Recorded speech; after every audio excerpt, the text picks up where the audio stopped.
Last year, we had the opportunity to experience Typhoon Lagoon, one of Disney's 2 water parks, and this year, I'm hoping to go to Blizzard Beach, so I thought I'd make a video about some of the pros and cons and if going to the Disney water parks is right for you. You might be thinking right off the bat, Michael, I know whether or not water parks are right for me. It's either a yes or a no. Well, let's go a little bit further in depth than yes or no. Let's talk about pros and cons, and also talk about if I think it's worth taking away half of a Walt Disney World park day. So you could have been at one of the 4 Disney theme parks, and instead you chose to go to the water park, and if I think that decision is worth it. Like everything at Disney, and the reason why I like Disney so much is that everything revolves around family fun. The entire family can get in on the water park fun. They have all kinds of water slides, from the very low intensity to the very high intensity, and once you're done with those high intensity slides, you can head off to the lazy river or the wave pool, which I really love.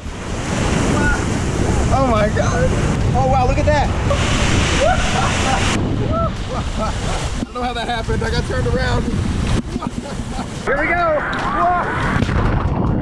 Now, I've been to several other water parks in the past, and every time I go down one of these high-intensity water slides, I feel like the slide is like cutting me up as I go, where the sections of the slide, when it was put together, kind of like separate just a little bit, and you can feel the divots in your back as you go down the slide.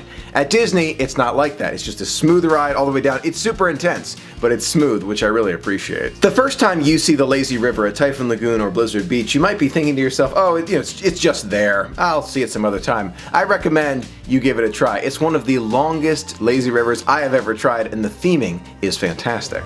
Used props sold, as is Good Motors, and the theming around Typhoon Lagoon is just incredible. I found a double tube. Check this out. Just look at the level of detail here. There's shipwreck and cannons here. Really, really cool. Typhoon Lagoon and Blizzard Beach both have wave/bobbing pools. At Blizzard Beach, it's more of a bobbing motion, but at Typhoon Lagoon, they have these massive waves that come every 30 or 60 seconds or so and splash down on you. It is unbelievable fun. That's a little bit intense. Here we go!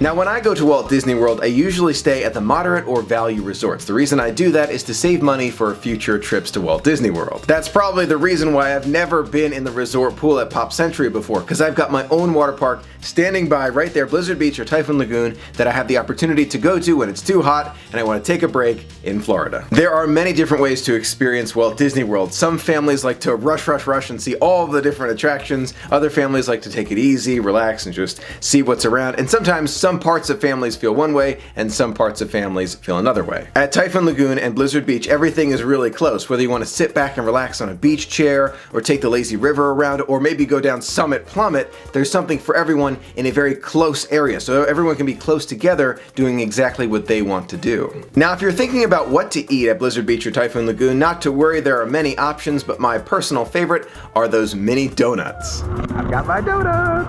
And here we go, the first mini donut in several years. Bon appetit. It's just so good.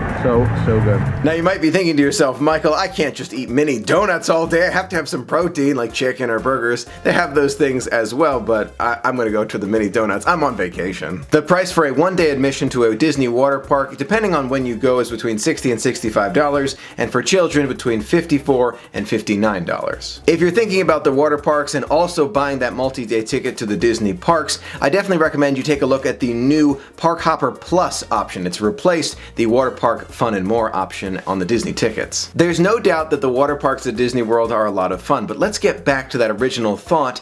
Is it worth giving up basically half of one of your days in one of the other theme parks for that water park day? It's a very interesting question, and I would kind of approach it from 2 standpoints. First, how much would you appreciate the water park? Would you love it? Would your whole family enjoy it together? Second, how many times have you been to Walt Disney World? If this is your first, second, third, or maybe even 4th time, I might recommend staying with those dry theme parks first and then go to the water parks after a few more visits. But if you've been to Walt Disney World as many times as I have, it really adds to the magic quite a bit. Typhoon Lagoon and Blizzard Beach do close before sundown, so there is time to go back to your resort, change, and then see those nighttime activities in the parks if that's what you're interested in. Overall, I am a big fan of the two Disney water parks. Typhoon Lagoon and a Blizzard Beach are a great way to relax in the middle of your vacation, get some water time. It's really, really great, and I'm looking forward to going back to Blizzard Beach on our next adventure together. Now, I want to hear from you. Which one do you prefer, Blizzard Beach or Typhoon Lagoon? And do you think the water parks are right for you on your next Disney adventure or maybe a future Disney adventure? Let me know in the comments below and in the poll right there. I'm looking forward to hearing from you. Thank you so much for being a part of the magic with me. Until next time, have a magical day.